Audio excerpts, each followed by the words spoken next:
সম্প্রতি ডিবি হারুন আপনার একটি সিনেমা বন্ধ করে দিয়েছে এমন খবর গণমাধ্যমে এসেছে। এই প্রসঙ্গটা একটু যদি আজকে ক্লিয়ার করে দেন। এখানে হচ্ছে আমরা আজকে একটা সুন্দর দিনে এসেছি, তো আমরা এই জিনিসগুলো নিয়ে কথা বলি। আপনার ডায়মন্ড বা গোল্ড রিলেটেড কোনো বিষয় থাকলে, ডায়মন্ড বাজার রিলেটেড কিছু মানে কোশ্চেন থাকলে আপনার জন্য পছন্দ হবে, এটা আমার জন্য কারণ আমি এটা পছন্দ করি, আমার মা গোল্ড পছন্দ করে। বিবাপু, সোনার দাম বাড়ছে, এতটা আপনারা তো হিমশিম খেয়ে যাচ্ছে। ভাগ্য ভালো, আবার বিয়ে হয়ে গেছে, আবার যখন কমবে তখন নতুন বাংলাদেশের প্রত্যাশা কি? এই যে আমরা এই স্বাধীনভাবে আপনারা আছেন, স্বাধীনভাবে আমরা এখন সবকিছু কাজ করছি। অতীতে সেই জুটিটা আর সামনে আগায়নি, আপনি হারলানের সাথে যুক্ত আছেন। ভবিষ্যতে দর্শকরা সাকিব এবং মিম জুটি আবারও দেখতে পাবে কিনা? এটা ডিপেন্ড করছে ডিরেক্টর, প্রডিউসার তাদের উপরে।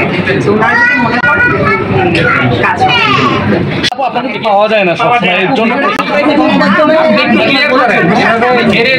পরপরই দেখা হয়, কিছুদিন পরপরই দেখা হয়, কিছুদিন পরপরই আপনি কি গোল্ড পছন্দ করেন না ডায়মন্ড পছন্দ করেন?